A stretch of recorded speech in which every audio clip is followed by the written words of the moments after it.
and the only time it's ever been done. This is going to be the most epic venomous and constrictor species tour of anyone's collection you have ever seen. So this is a Manishan viper. To go bow for the result, nothing to discuss, cause I did win by default and without any doubt. I'm a me happy adult, I no go feed the guys out. I'm a mind that should be dark. I put my life into my job and I know I'm in trouble. She manipulate my love. I know holy and I know that get boss like the Baba Frayo. Don't cry, yo.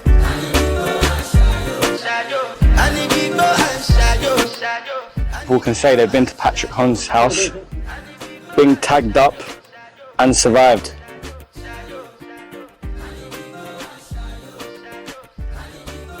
Welcome back to the Cryptic Chondros channel. Today we are having an epic tour, and the only time it's ever been done. This is going to be the most epic venomous and constrictor species tour of anyone's collection you have ever seen. Today we are at the collection of Mr. Patrick Holmes. Everyone knows Pat, everyone knows a Pat, everyone knows that Patrick is the legend in the game. Chondro Jesus, GI Chondro, just a legend. Honestly, this video is gonna be a banger. I wanna say a big thank you to Pat for having me, for letting me come into his place, for seeing and showing me, and it's been absolutely phenomenal. Patrick is the GOAT. The species in this video are absolutely phenomenal, so make sure you get locked in. You are not going to want to miss this. This video is back to back species and small clips and discussions about specific species constantly. There is probably about 60 to 100 different species in this video, so make sure you like, comment, subscribe, hit the notification button, get locked in, saddle up, get your popcorn, don't move from the TV, and just enjoy. Like, comment, subscribe, let's go. So we've got Pat's book.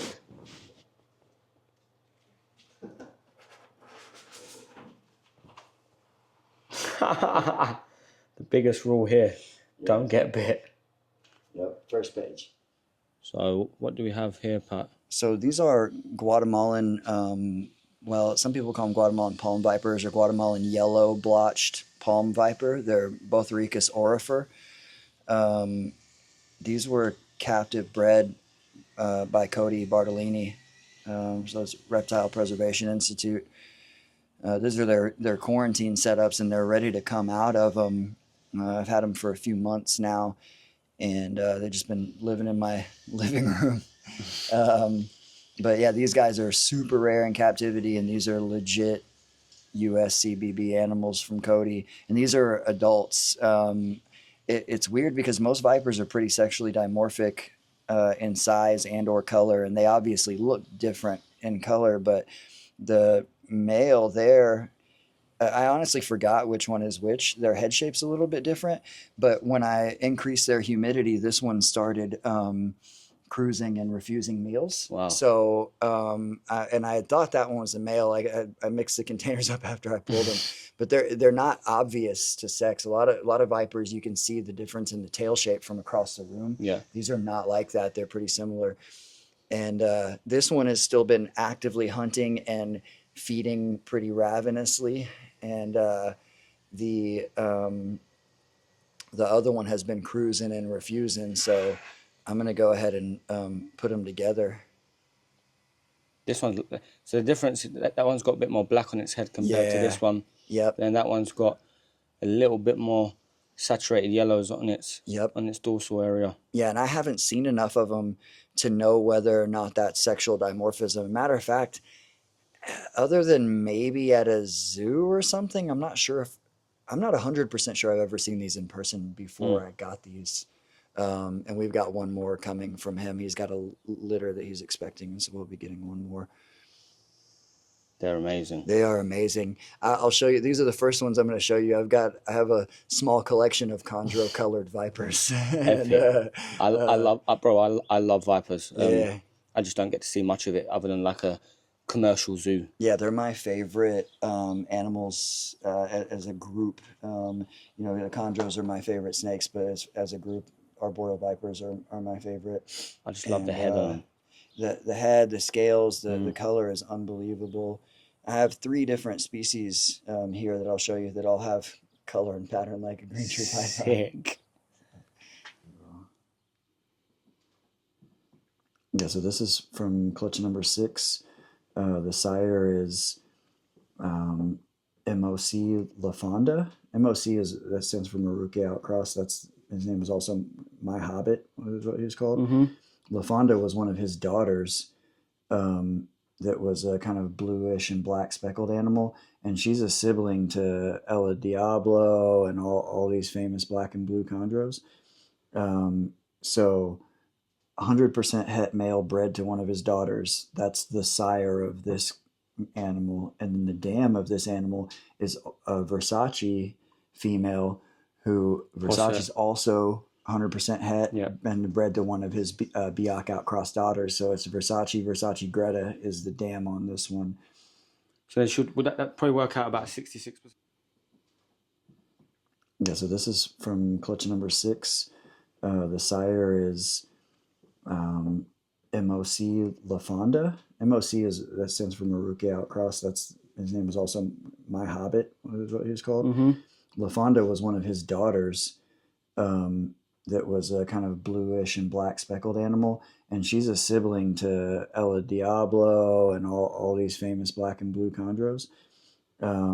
So 100% het male bred to one of his daughters. That's the sire of this animal. And then the dam of this animal is a Versace female who Versace's also 100% het and bred to one of his Biak outcross daughters. So it's Versace Greta is the dam on this one. So would that probably work out about 66%? So this is a sib to the last one. Yep. Wow. Bro, the diamonds are like blood orange. Yeah, it's crazy how orange they are, almost red. It's like that's probably the most saturated orange diamonds I've seen. Yeah, this one should be having its first shed anytime. You see it's already cleared up. So this is these are, if you want to call them pure manicoria. I don't like that word pure. But the sire is a Prada line manicoria. His sire was produced by John Battaglia, and his sire was produced by Gary Scavino. And then the dam is a VR manicoria. So this is Prada times VR, which is something I've been working on for a while. I produced one yellow one a couple of years ago, and so I'm hoping to trade one of these for one from somebody else who's working on the same thing. This one is going to Justin Olson because he sent me the female. These are your animals at Pat's. They look epic. Oh, that's. This one's got so many white flowers coming in on because I just spill it constantly. The babies get water changes like 3 or 4 baby chondros.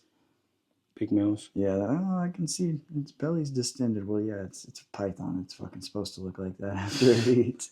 This one's epic. So I would trade it to Gary or to Ryan or to Steven if he has some success. This is your holdback. This is Pat's holdback. Yeah, I love those bold diamonds on that one.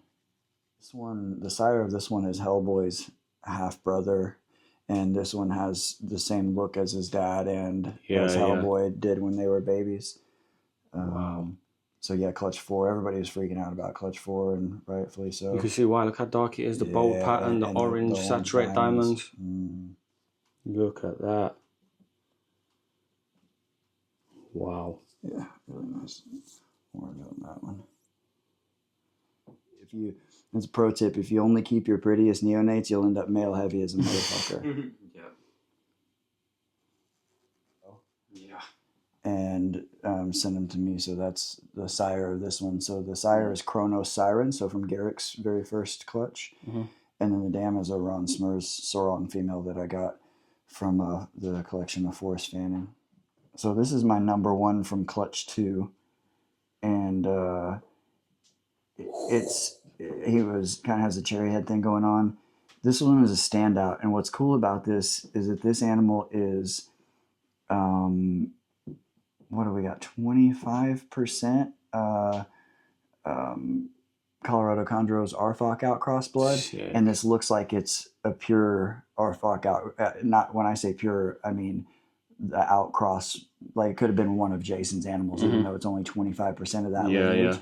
What's really cool about this snake is, so I still have his dad, and I had his dad as well, and his dad was the number one holdback from his own clutch. Oh wow! And his dad was one of the top 2 holdbacks from his clutch from the very first Colorado Chondros Arfok outcross clutch. Yeah. And his dad, this animal's dad, and his dad and this animal, I don't know if he'll do it right now, but he may just get defensive. But when I take him outside and try to photograph them, they all tuck their head in the exact same way. And it's really awesome to see a hereditary behavior. Like I can show you photographs of all 3 of them. They have this really unique little way that they curve their neck when they get shy. And that is cool. It's super cool. But this one, you see his diamonds are muddying up and going green, but you see all that black just coming in. Yeah. So the dam of this animal was that undocumented female that was really dark green. And after this clutch, she went hormonal, and she was basically black and dusted in blue and kind of looked almost purple. Wow. There's varying degrees of how bold their pattern are or how dark the ground color is. But the first one was the only one with that look. Yeah. But it was just so fucking cool to me to see that exact look still showing up with that small of a percentage of the blood in there. But this one's pattern, I love like the little weird offshoots from the dorsal on there, and the neck makes a difference. But to me, the various neonate looks is one of the coolest things about hatching chondros.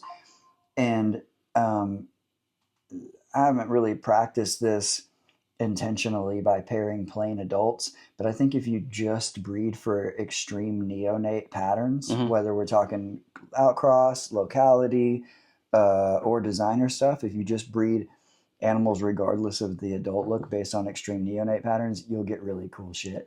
But it's not just that, and it's not just my enjoyment. People freak out about crazy looking neonates. Yeah, of course. You know, it's one of my favorite things is to hatch out really crazy looking babies regardless of what they end up looking like, because it's just a cool thing to share. It's just super cool. But the cherry head thing is dope because there's a contrast from the head color to the body color, but also the head stamp stands out really nicely. Yeah.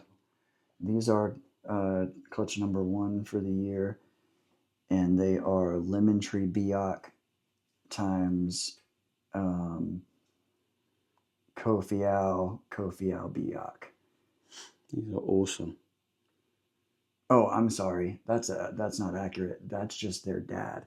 Their dad is Lemon Tree Biak times Kofiau Biak. Their mom has like the deepest high yellow pedigree, including Lemon Tree, including 2 more Kofiau Biak pairings, Old Yeller blood, OS high yellow blood, just every ingredient for US based high yellow is in their mom's pedigree. She has a super deep pedigree. Wow. Like a multiple page pedigree. These were both Blaze neonates. And this one right out of the egg looked like the sire did as a baby. And he's that 96% yellow or whatever animal. And then this one was a really heavy patterned Blaze, and is getting this cool dark wash. So it looks like it's going to have that dark green wash and then the yellow sides and the yellow tail. Exact same clutch? Yeah, same clutch. So these are siblings. And this one's doing the weird black and dark green thing. And then this one I'm hoping is going to be a high yellow from the red. And just like the other 2 we looked at, we've got one that's doing the dark wash and one that's showing no dark color at all. It's nice though, you get the variation. You get to see the difference. Yep. Yeah, really nice. So these are blue juice watermelon, these 2? Yeah, times Biak. Their mom, I call her, oh gosh, which female? Oh no, I haven't named that Biak. I need to come up with a name for that Biak. It's one of 150,000. Yeah. Wow. Yeah, so these are both males, and I kept 2 pairs for myself. And this guy, see how his head is starting to get all that blue shading? Yep. You'll see his dad here in a minute, and Blue Deuce had the same thing. It's a genetic thing. I sent a picture of their dad to Christian Stewart, And I said, does this animal look familiar to you? And he goes, that's Blue Deuce's head. So you could identify it straight away. Yeah. Yeah, so Watermelon was a Wamena Biot cross produced by Michael Hance from Gunther and Snapdragon. These are awesome. They've got speckles of everything all over them. Yeah. Yeah, all the colors. Epic. So these are the 2 female holdbacks. Unreal. From Clutch 6. That one is Blue Deuce, Watermelon times Biot. And that one's head is crazy. Yeah, and she's getting a lot of the blue on her face too. Yeah. Wow. Oh, she's going in the shed. You see the little wrinkles on her there. Yeah, yeah. So this is Clutch 5. See, we got the green ground color coming in, but all this blue. The Bluey. neck is my favorite part. Wow. This is my favorite one from 5. It's like a bluey, grey, blacky, smoky haze. That's sick. Really awesome diamonds, the neck pattern, and it's starting to get little bits of black flecks coming in, but I'm really pleased with how bold the blue is on this one already. Wow. Same clutch? Yeah, same clutch. So this, I didn't even say it in the last video, this is DAB 1908 times Bushmaster Arfak Jayapura. So DAB 1908 is from Mako and Dr. Jones from David Brahms. So Protomaniquari Cyclops times Protomaniquari Vinsky. On that side. So this one, total opposite from the other one. We had insanely bold pattern versus super reduced. So also Clutch 5.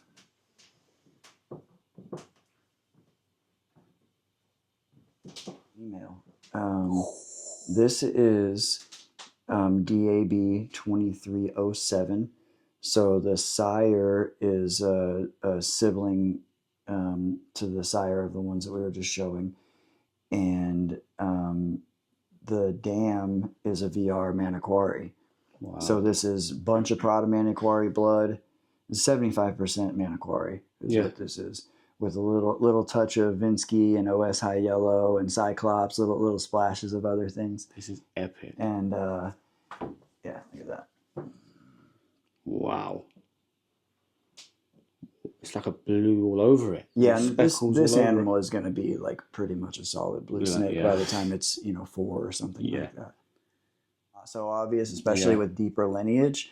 This is from 2 wild-caught adults, so it's pure Biak, pure Azuria, because there's several islands associated. So I call it like Biak complex. Epic. It's got the outline of black Rhinus diamonds. Yeah. Yeah, this one has super bold pattern right out of the egg. So, and that's my jam with it. These guys were born either the last couple days of 22 or the first couple days of 23, right around New Year's of 22, 23. And small litter. There was only 3, and one of them was malformed and didn't live very long, and the other 2 were perfect. And this is one of them. This is actually my brother's animal. I'm waiting on him to finish out the cage over there. But really, really nice whites. It's got lovely. Yeah, he's got a big old ASF hopper in his belly too. But he's got his dad's yellows. Let's see if we can get some of it. There we go. Look at all that. Yeah, yeah. Really, really nice yellows. This is a Maniquari Sorong from last year. Wow. This is a female. Look at the blues and that and the speckling. Yeah, she's just starting to color up. And like she looks like she's going to get some nice rich yellows on her side. But from a wild-caught Maniquari, that really dark green and really deep blue animal, to a Ron Smurs Sorong female. This is the male. So currently his blues are a little nicer than that female. So this is Craspidocephalus no, are they Craspidocephalus or Trimeroceras? I think they're Craspidocephalus Trigonocephalus, Sri Lankan palm viper. This is the male. The female over next door, she may be gravid. She's a lot bigger than him. Very different looking animal. He is sick. Yeah. So this is a Tanzanian puff adder, Dodoma locality. I produced her last year, and her name is Squirt. She was a very tiny runt. I mean, a very tiny runt. She's half the size of her siblings, which are already tiny animals, but she's pretty much caught up in size, and she had the best color in the litter. Yeah. So She blends in. redone over there. I was trying some bioactive stuff in tubs, and the tubs I was using just weren't ventilated enough to support it properly. But I raised this girl up from a tiny, tiny little neonate. Me and Ryan Glenn went to go pick up a shipment together that had gotten delayed, and they were very cold. I mean, they looked dead when they came in, but I could just tell that they weren't. What is this, Pat? This is an eyelash viper. So this is Bothricus. Well, they used to be Schlegelei, but they just divided them into 5 species. So these ones are, oh man, I can't remember how to pronounce the new species name. This is another eyelash, another of the adults from next door. So these are just temporary setup like this while I'm figuring out their rack over there. I'm just simplifying it. I've been experimenting with different bioactive setups, and some things are working and some things are not. This girl has, towards her anterior third especially, these orange, look at the orange edging on the blotches and the orange on the tail. And she has that kind of white blotching all down her body. When she was younger, she was just kind of almost banded white and yellow. But yeah, these are adults. This is a male eyelash viper. He was produced in Texas by Michael Berger from orange and pink parents. Wow. And he was just a kind of ugly tan baby, and that's how, like with a lot of squams and a lot of eyelash vipers, the ugliest neonates become the prettiest, especially when you're looking for orange, red, pink. They tend to just be brown babies. Yeah. And check out, wait before you stop, check out his fucking belly. Look at this. Wow. Oh, wow.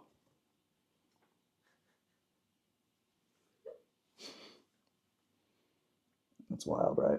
This is a Jamaican boa. I have 5 Jamaican boas. This one was zoo bred, and I got it from a friend, and my other ones were friend bred, and I got them from a zoo. Ari gave me a couple when we were over there last week that Keith McCook produced. A couple babies there at the shop in quarantine. But this one and the other 2 that I have here, they were produced at Animal World Zoo, the snake farm in New Braunfels. Yeah. And I got them from... I like the way it fades all the way back. It gets darker and darker. Yeah, it gets darker. So it looks like Laticinctus is not a species, and that it's just a color phase of subannulatus, because 3 of the 4 babies just look like subannulatus. So this is the same thing as red and yellow baby chondros, as garden versus colored Amazons, green versus yellow eyelash vipers. It's just a color phase. But I thought I was the first person in the world to produce these, but a guy in China did it on the exact same day as me. No way. Yeah. Yeah. Wow. Yeah. See, it's got yellow diamonds with blue edging and a blue-green ground color and a little black tail, just like my favorite green trees do. And so I've got these, the aurifer, and then the bicolor that I'm about to show you, that all are chondro-colored vipers. So these are related very closely to squams. Move this little... Wow. Yeah, these were produced in Oklahoma. These Wagler's vipers were born at the shop from wild-caught gravid females, and they're born green, but the females turn black and yellow. And I'll show you an adult over next door, but they're just starting to change color. What are these? So that is Bothricus bilineatus, and I'm sorry, bicolor. I have Bothrops bilineatus. I'll show you those 2. These are Bothricus bicolor. Another one of my chondro-colored vipers. See, it looks just like a red baby sorong or anaquari. And it has a little black tail, too, just like a sorong or manhawk. The I can see different tail color thing is not exclusive to green trees. There's a lot of vipers copperheads, Mangshan vipers. They all use caudal luring techniques and have the different colored tail tips. Look at that stance right there. Mm-hmm. Right about there is good, and you can zoom if you like. And so this is Bothrops bilineatus. These were also produced by Cody Bartolini. I've got a pair of them. I'll be putting them together pretty soon too. Really nice blues and really cool striping on the kind of on the belly there. Mm-hmm. Cream. Yeah, and they are very, very, very toxic. Most of the stuff that I keep is not deadly. These are deadly. Wow. Yeah. It's okay. It's okay. So this is Boiga melanota, mangrove snake, and she's not happy. She's very aberrant. She should have banding all the way down her body, but instead she's got kind of dots and dashes, and she is very angry, defensive. Yeah, very iridescent. She's beautiful though. And I got her from DM Exotics. She's a wild? No, she was captive bred in his facility in Malaysia. I do have a wild aberrant male from Dan as well. Shout out to Dan for the t-shirt and for this beautiful captive bred mangrove snake. It's divergence from my first clutch. We'll show her off in the natural light. Like she looks cool. That come out lovely. Yeah, this is my little holdback from that clutch. Sold the rest like a dummy. Look at that tail. Black tail. Wow. So her mom is a really blue Biak and dad is a Pradaline Manicore. This is a VR Cyclops times wild caught Biak. Wow. Yeah. Beautiful. So these are Biak siblings that are holdbacks from Warlord and Banana Pudding. This is the female. She's doing the high yellow thing like her mom, and this is the male. And just holding a lot of yellow. Yeah. Both of them. Yeah. Wow. Arfok. From the 22 parent? Yeah. 23. This is a 22. Right? No, this is 2215. 20. Yeah, no, Oh, no, you're right. It's a 22. Yeah. So this is a paternal half sibling to the Manicore you just looked at over there, or to the, that's not accurate. This is, paternal half sibling. So this is from that Prada male and a different different VR Manicore female. So Prada times VR Manicore, yellow baby.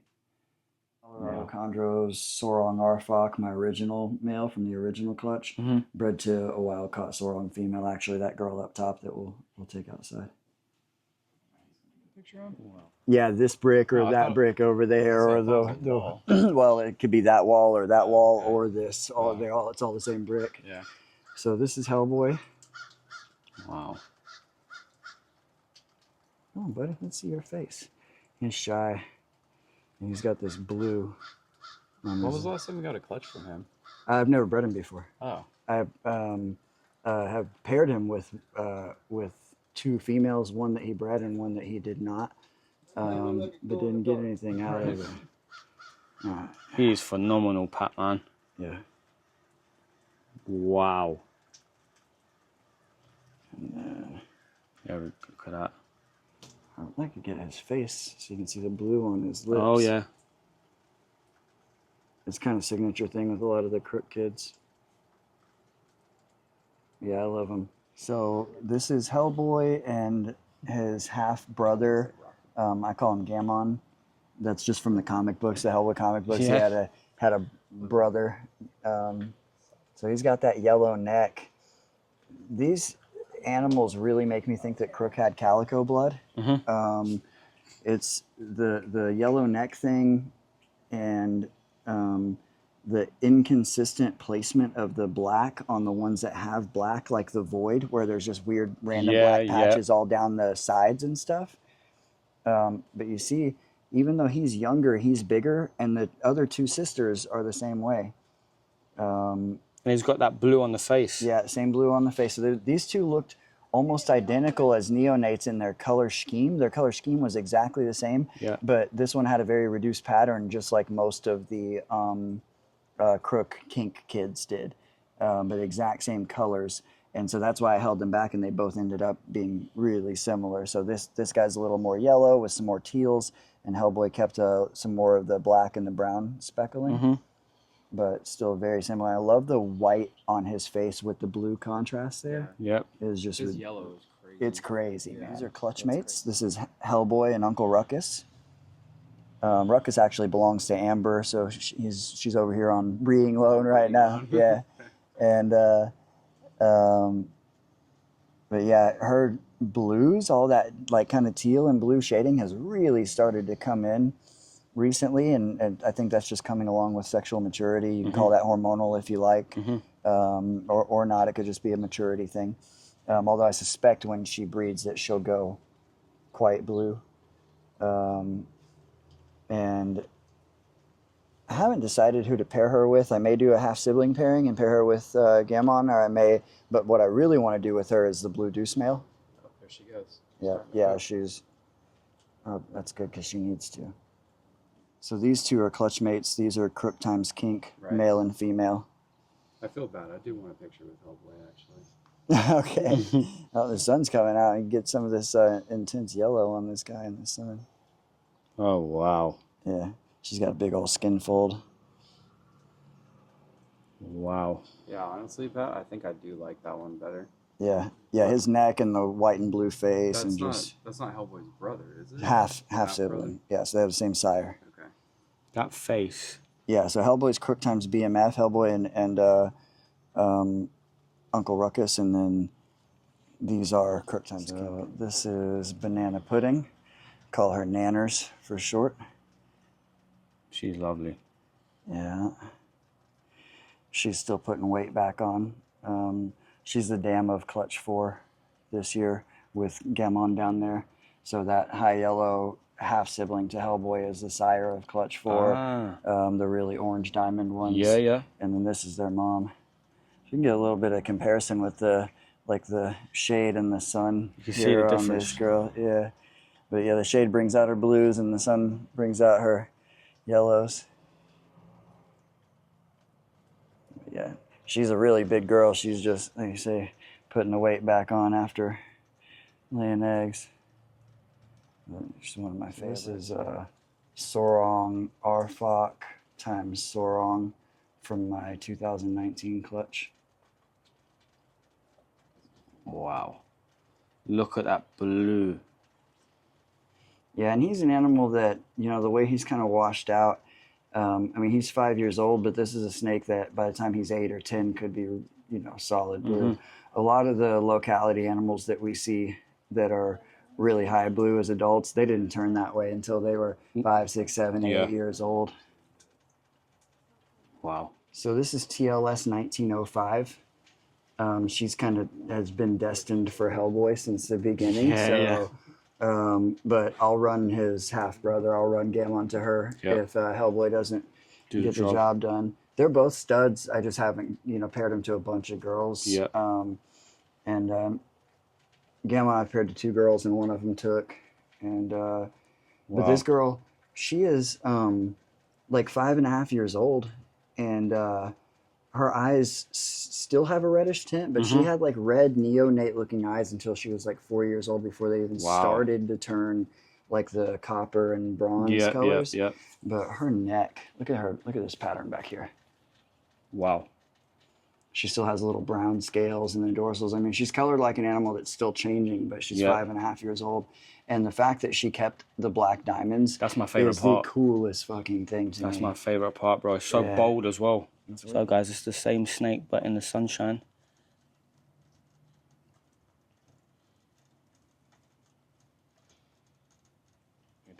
So this is GM0628, I think, if I remember off the top of my head. So produced by Greg Maxwell. This is a sibling, not a clutch mate, but still full sibling to Ea Diablo, La Fonda, Black Betty, Darth Sidious, like all these famous black and blue chondros. And he has got really nice blues with a yellow belly. Everywhere, look. I'm going to get close up. Look at the difference. It goes from green to yellow to... Wow. Yeah. Yeah, so he is, gosh, 17 years old or Wow. something like that. You can see it in his eyes that he's an old man. Yeah, yeah. Yeah, On his belly, he's got the spots on the actual underside. The yellow. yeah. That is epic. Yeah, not just the sides. Just Yeah, marigold all the way across. color. Love this animal. I wish he would breed. He breeds, but he just doesn't lock really well. He courts really heavily, but then he's not good at locking up, which is kind of a shame because he's also possible het albino. I have 3.3 possible het albinos. Wow.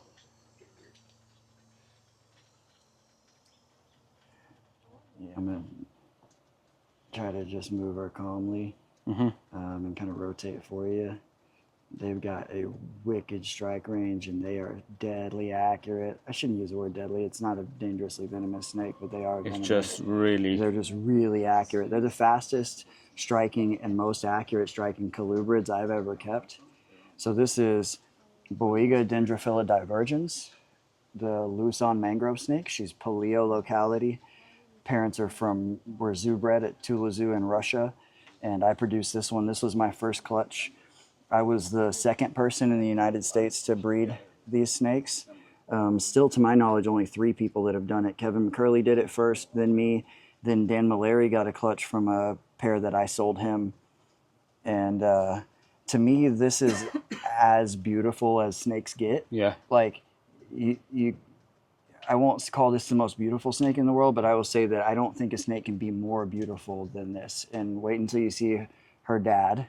I guess that's the only way I could say a snake can be more beautiful than this. It is the father, yeah. But this was my favorite one from right out of the egg because of the contrast, the width of the banding. And females tend to lose the yellow and lose their contrast, and she hasn't done it yet.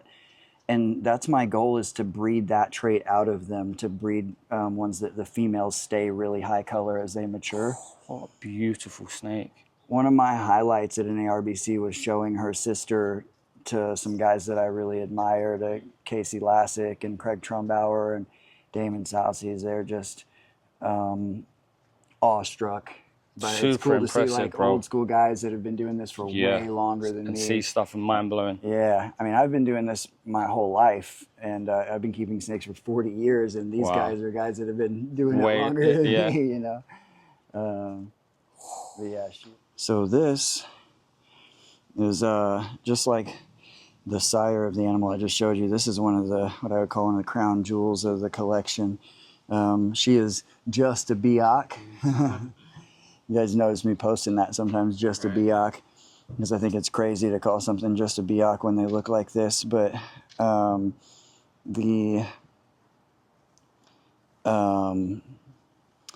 this animal, she's just hormonal blue, but here's the thing. Take away the hormonal blue and you have a massive Biak that's really high yellow. Yes. It is super rare. Like Nanners that I just showed you, she's one of the most high yellow adults I've ever seen. John Leckie has one that's higher yellow. I've seen a handful over the years that these kind of pale in comparison to, but only, I mean, less than 5 ever. Yeah. And like this is, without the hormonal, a top tier high yellow Biak. Yeah. But she's not. She's fucking cocaine white and steel blue. That was just the biggest green tree.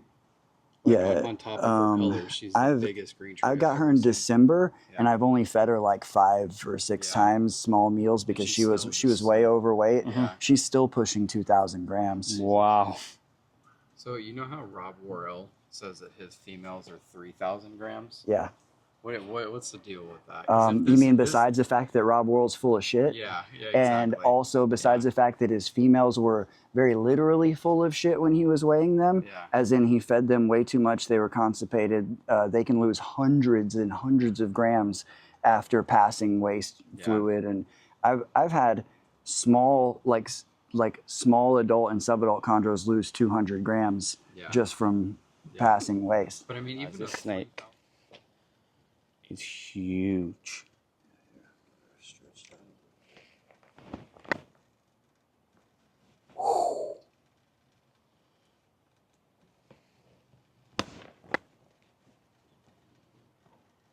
You see her age and her fat deposits even after not. I just really don't feed her much. The Biak bellies and tails are some of the most underrated. Yeah, it's okay. Here, come here.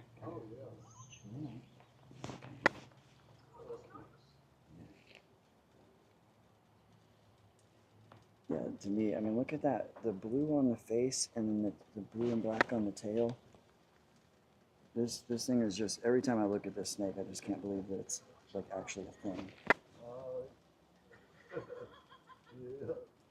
So if you guys are ever wondering what my secret is, it's right there. Bicep curling Don't even with work out. emeralds. Just drink lots of coffee, put on death metal, and clean snake cages, and I just Bicep curl emeralds. look like this. So, That's going That's going on the Yeah. podcast for sure. so this girl came from Steven and Desiree Reptech. She was part of Forest Collection, and really awesome stripe. She has this weird kind of little lip thing over here where her lips don't. See, it doesn't line up. Yep. She has like a tooth, like a permanent snaggle tooth. Yeah, over there. But yeah, wicked stripe on this girl. Love her dark head. They're just solid muscle, man. Really well conditioned, really calm animals.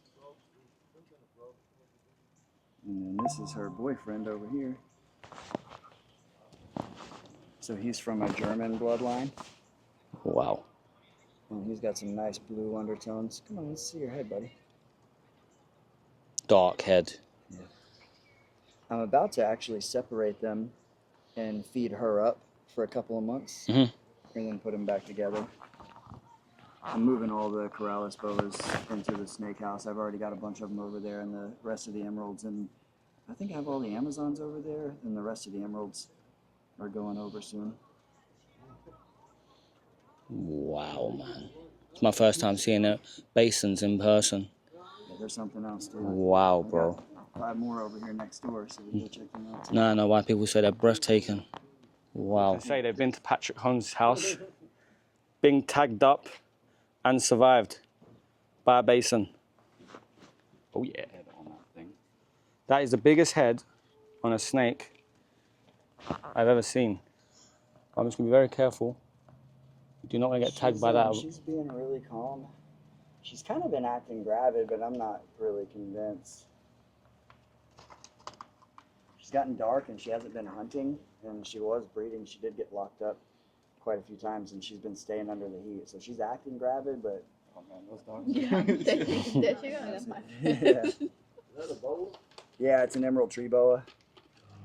So this is just a wild caught sorong. And she was a yellow baby. She's the mother of the one that I traded to Bill for the one that you guys saw a little while ago. Oh yeah. Hopefully she'll go for me this year. She's She did epic. not last year. Yeah, beautiful. It's rare to see the blue wash on a yellow baby. That's usually a red trait. Yep. Wow. Even in In the the sun. direct sun, she's still. Makes in the sun she looks powder blue. Yep. Mess with her. I'm just opening up so you can see the size of this animal. Pat, can that reach me from here? Absolutely not. She's nowhere near. Her strike range right here, because she's blocked from this coil, she would only be able to strike to, however. So you have to look at like the closest coil that can't move. And that's how much you can extend. Yeah, so she could strike right to there. But she has never really struck much at me defensively. Feeding response sometimes. And when she hits the cage out of feeding response, she will leave venom running down the glass just from tapping it. Her fangs are massive. They have a huge opening in the front. She is a big gaboon viper. This animal is a legit 5-foot gaboon. And you see how girthy she is. Yes. And how loud she is. So we'll close her up. Yep. You might have to tilt up and down. Oh, okay, there we go. Hey, buddy. Please don't get bit for a video, Pat.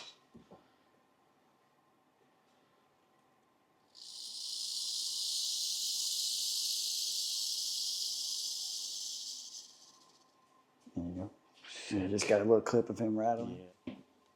So these are my beaded lizards. Moved them into this cage. I got to get some big branches in there now that they have more height. They were in a vision before. They had good ground cover space, but not this height. So I got these from MJ, traded them a chondro for these two ladies. And they'll be paired with Amber's male Ogni, who is way bigger than this. But I love Heloderma beadeds, and Gila monsters are they're just amazing. It's a monitor, but with a snake metabolism. So like you just kind of feed them whenever. I give them little snacks. I give them quail. I give them chicks. Just don't move the camera too much. Just kind of let me move them around. And they're venomous, but they have to, like they're rear fanged, so they have to get a full bite and chew to really get an envenomation. So I've been bitten by 4 different kinds of mangrove snakes, all different sizes, neonates, big ones. This guy hasn't gotten me good since he reached this size. When he was younger, he nailed me a few good times. But I did just the other day get bit by my next biggest male, who is about 6 feet long. This guy's probably over 7 foot at this point. And I just really don't think that a snake can be more impressive than this. That's just my honest opinion. I think this is as beautiful of a snake as I've ever seen in my life. And he was a sire of the first few clutches that I got. Okay. It's okay, bud. His head is beastly. Yeah. So I'll show you how long he is.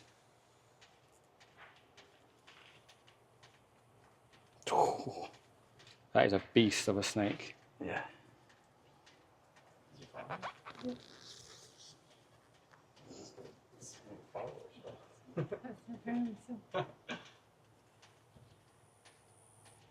The belly to me and the underside of the head, there's just so much going on, and they're just denim blue, man. It's just such a beautiful shade of blue. To me, that's cooler. They're just personal opinion. It's cooler than a bright blue. Just like on how that Biak had that denim, that silvery blue. It's got like a haze on the scales and. It's okay, bud. Wow. It's just not cooler doesn't get cooler than this to me. Wow. You can see his belly.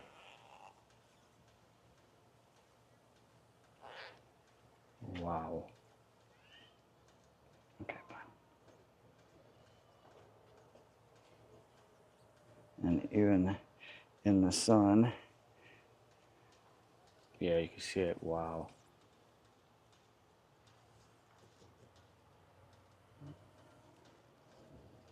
Oh no, I gotta change gloves. Fucking Dominican. So what we got here? What we got here, Pat? That is a southern scrub python. She is F2 U.S. captive bred, so 2nd generation captive bred in Houston. So TXCBB. She is clearly has a pattern mutation. There was a spectrum of this mutation, and she leans more towards the patternless end of that spectrum. Stephen and I kind of call it granite because a lot of them are more have like a pixelated look. Yep. And it's a dominant trait. Shows up 1st generation. Yeah, she's epic. She's awesome. Is suited to the tub life. It's gaboon vipers and rhino vipers. Yeah. They do absolutely nothing. They literally sit in the exact same spot. In the wild, they bury themselves at the base of a tree in the leaf litter and just sit there until they're hungry, and then they go out and sit in another spot until they catch something, and then they go back and sit in that spot. I would agree with that. And they actually, for acclimation, especially with wild caught ones, it's almost mandatory to put them in a small, like it doesn't have to be small, but short and dark. I like using the leaf litter and whatnot because it feels good to comfortable for them. They just look like. So this is Congo rhino viper. He came in several months ago. So as far as I can tell, the horns are an adaptation for drinking. Getting that? Wow. So they like to sit in one place for most of their life. They just sit in one spot. And so my thought is that they reach up and touch leaves with the horns. Ah, and then what, So like that the droplets? water, so yeah, if you follow the water, like if you do this slow motion, one drop at a time, the water runs down their horns right into the corners of their mouth. Wow. Pretty sweet. Well, these are like one of my favorites. The door just blew open. Yeah, so he leans towards the, like more of the kind of red and yellow spectrum. Mm-hmm. And I'll show you one that's got more blues. So the first time I ever...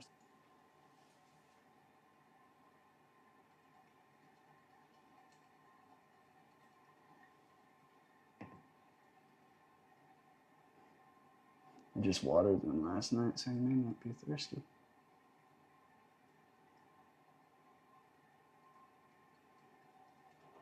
Not thirsty in there, man? Or may not. He may be nervous and hasn't flicked his tongue yet to realize that it's water.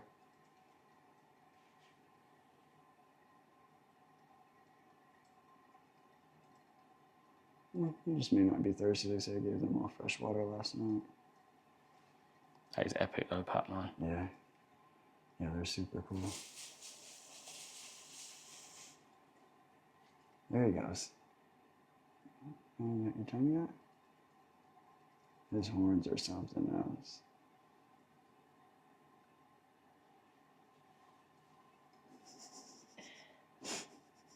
Can I put my hand like Yeah. underneath the tub? Yeah.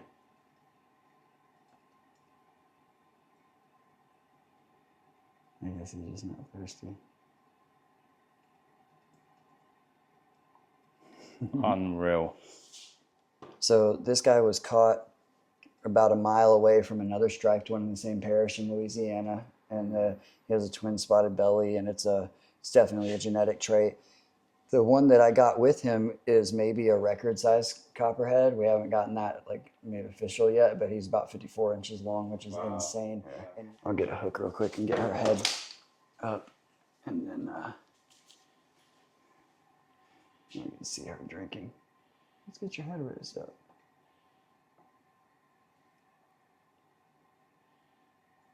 Okay.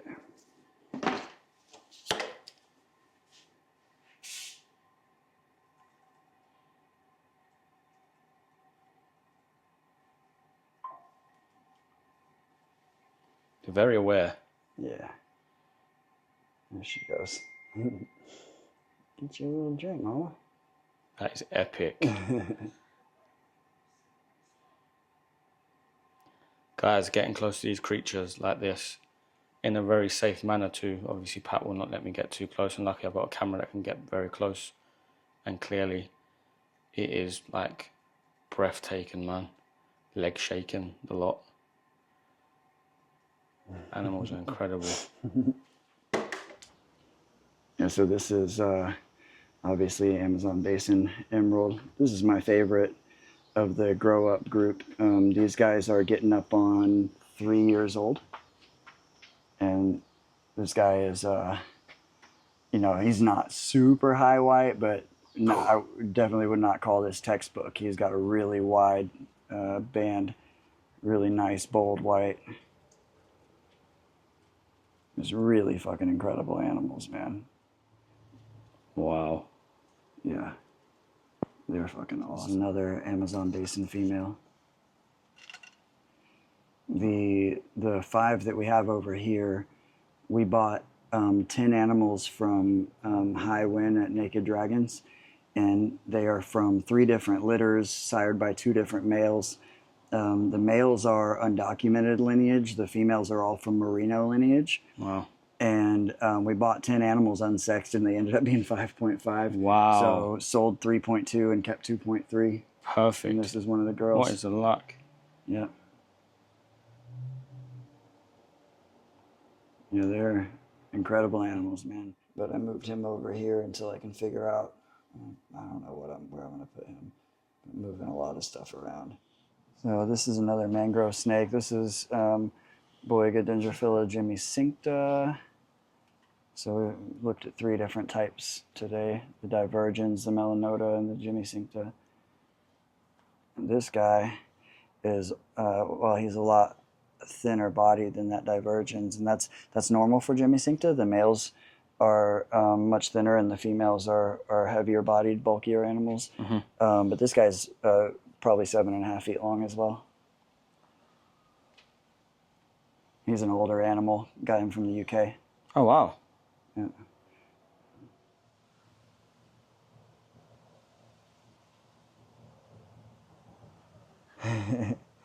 Now that the sun's shining. So this is a Moluccan python. She's captive bred in the U.S.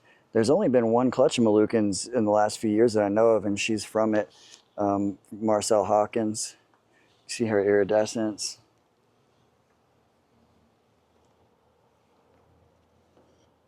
Wow.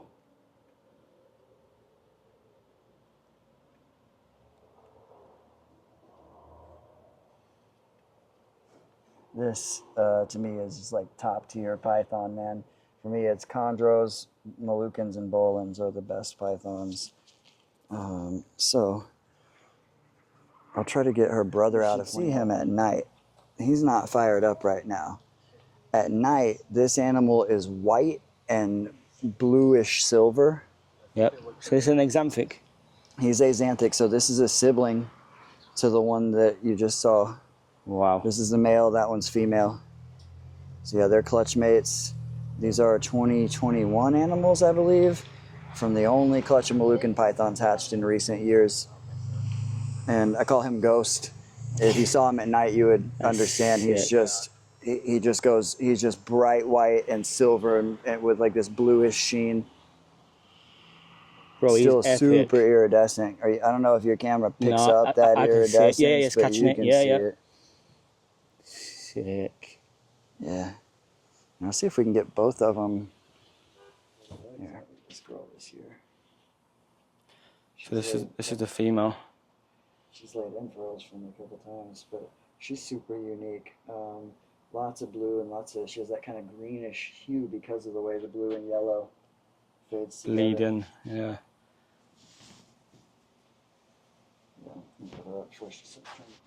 This is Goniosoma jansseni. It's a Sulawesi or Celebes black-tail rat snake, and this is the black phase. I had mistakenly called them melanistic before, but they're not actually. Melanistic's maybe not the right word, because they're born green like the other ones are, and then they just turn It's black. like an OC. Yep. But they are, and they're actually variable in how black they are. But this pair, they have a little bit of color on the belly there.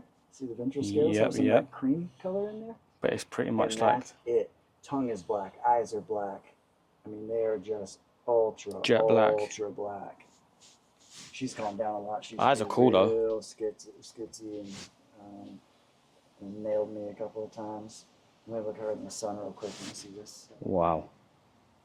Guys, jet black.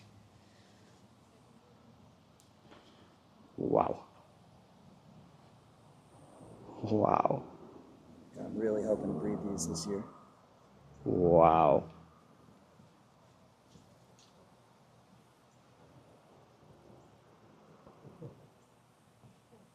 That's a sick shot. This is U.S. captive bred and born Highland scrub python, southern scrub, from James Oakdale.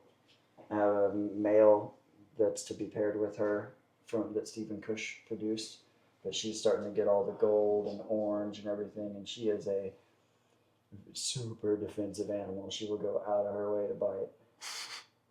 Huge pattern difference. See all the striping on this guy? He is super aberrant and super funky, and I'm hoping... I can see the iridescence as well. Yeah, I'm hoping he lightens up like the other girl, because this is also a Highland, and this animal's dad is one of the most unique southern scrubs that I've ever seen, and he first generation through all these crazy offspring. So when we start playing with these striping genes next generation, it's going to be crazy. So this guy, I got him and the other one at the same time. True U.S. captive bred and born, and from the first two clutches of these ever born in the U.S. Oh, wow. Yeah, so James and Stephen were the first people to ever breed these Highland scrubs in the those U.S. guys. So I got one from each clutch. Epic. Love my scrub. U.S. captive bred and born bar neck. scrub python produced by Stephen Cush from a reduced pattern pairing. Beautiful. Yeah, yeah, I love that faded look. Yeah. And, also getting a cage upgrade today.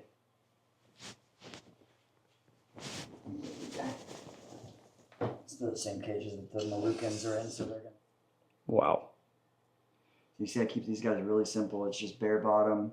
That's ghost wood. Ghost wood doesn't mold. Mold, yeah. And a little pothos ivy, water bowl that they never use, and then just old school chameleon style drip cup. Yeah, yeah. And then this guy did the exact opposite. He did a regression with feeding. He came in eating frozen thawed pinkies, then only wanted live, Wow. and now all he will eat is lizards. And so He's gone backwards. I just once every several weeks, I literally feed him like maybe I don't know, like eight times a year or something. Wow. And I just go outside and catch one of my house geckos and And throw just it chuck it in there. Yep. Done. A little tiny bit, but. So also Tropidolaemus laticinctus, which as I mentioned before when we were showing the babies, this is probably not a species. They were described in 2007 based on morphology. There was no DNA for the speciation. And it's now looking like laticinctus is just a color phase of subannulatus, because when I bred them, only one of the babies came out with the laticinctus look. The rest look like regular subannulatus. So it seems to be just like red and yellow chondros and you know, garden and colored Amazons, so on and so forth, where they have drastically different color phases as neonates that do translate to the adult coloration as well. So this is the female of the, I'm gonna get her against that background there a little better for you. This is the female Trigonocephalus. She's a pretty good sized girl, but they can actually get significantly bigger than this. And I do think she's gravid. She's been basking. She just went through a super long shed cycle. And she's ready for a cage upgrade. So she's going to go, so a female blue Insularis. Chondro blue looks silly next to that. I know, it's like, that's what dreams are made of. Yeah, That's they what don't everyone even wants. They don't even look real. I prefer those steely blues that are on the chondros and the divergence, but when you're talking about intensity of color, Yeah, there's no. can't beat that. Like, Dave D has some stuff that's kind of close to this. Yeah, yeah.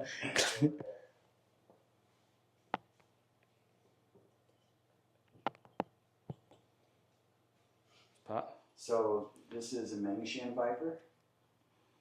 This is Protobothrops mengshanensis or Jauermia mengshanensis. They were fairly recently described. They live in a couple of small mountain ranges, very small populations in China. They're a highland species. They are the biggest Asian viper, one of the biggest vipers in the world. They're an egg-laying viper. And if you notice, it still has that blue tail. They caught a lure theoretically for birds as adults. They love birds. I imagine that's what, if you see the feeding response for a bird in captivity and the way that they caught a lure and their strike speed and accuracy.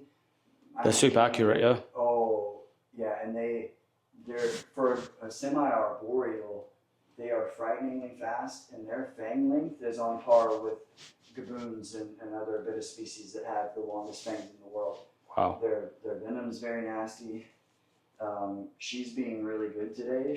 The male is pretty easy to work, but this girl can be very, very difficult. She can just, when she's freaking out, it's kind of scary. Wow. But yeah, they get way bigger than this. Like they can get 8 feet long. Wow. This was about 5 feet long.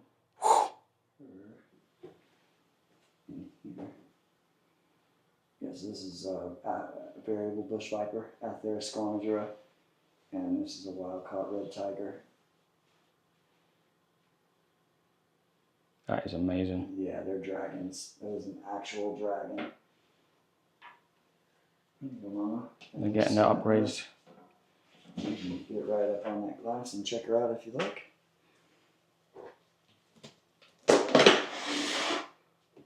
We will put her little red boyfriend right next to her. So this is a wild-caught tiger face squam. and it is a genetic trait, and he is my favorite of the tigers. At one point I had 4 wild caughts and then 1 captive bred tiger, and I've got some het tigers. Now I've got the red tiger, so you can see they have the same type of patterning, and see the facial stripe. Yep. And I would love to pair them, but we want to try to isolate for the red. A lot of guys do like real different squam pairings to try to get these real variable clutches. Mm-hmm. But we think that that male, the red one that I just put up, is a het tiger. Okay. And so we want to breed a red het to a red tiger and It's try to trying get to a produce bunch more of red reds. tigers. Yeah. So, Buddy?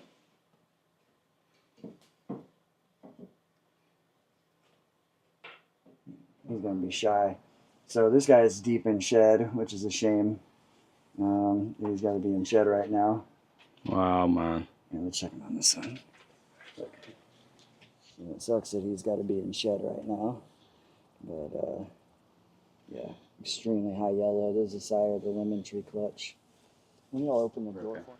Guys, we're at the Oh, holy end shit. of our tour, but look at this animal. Wow.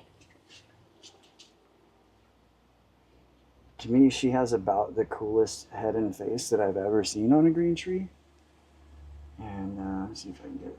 There we go. So this is a Kendall high yellow or tricolor line animal. Wow. And she's hormonal blue. And so you see how you can see her blue pattern in there and some green infused and all this yellow. Mm-hmm. When she kind of cycles through annually, she just loses all of that yellow and green, other than just a little bit of faint yellow around the face and the tail. And then she's got the yellow belly. She just turns like solid sky blue. She's epic. She is epic. She's 18 years old. Wow. And her tail, look at that tail. That face and that tail together. It doesn't get cooler than that, man. But that's super close up. That looks Yeah. unreal. Yeah. To me, they're a perfect python. I produced this one in 2020. I'll be breeding them in the spring for the first time. Love them. Those are the best. Super underrated pythons. Guys, if you've watched all the way to the end, someone tell me that is not an absolute banger of a collection. And that's not even all of it, Patrick's collection. If we were going to shoot the whole Patrick collection, we would need about 3 days. Pat, I want to say a big thank you, my brother, for allowing me to come, being the first person on YouTube to do it. And apart from the video and stuff, just the experience. Got bitten, had the best time ever. Everything was safe. Patrick is an absolute phenomenal person. I'm so glad to have spent time with him. Absolutely honored. So Pat, thank you so much, brother. Guys, the content coming out is unreal. It's the best time I've ever had in my life. So just keep locked in. More and more of it's going to be coming. We've got a new camera. Content quality is better than ever. I'm ready. Let's get out there. Let's shoot some stuff. So make sure you get locked in, man. Get locked in. That's my saying. Get locked in. So like, comment, subscribe, hit the notification button. And I will see you on the next video. Let's go.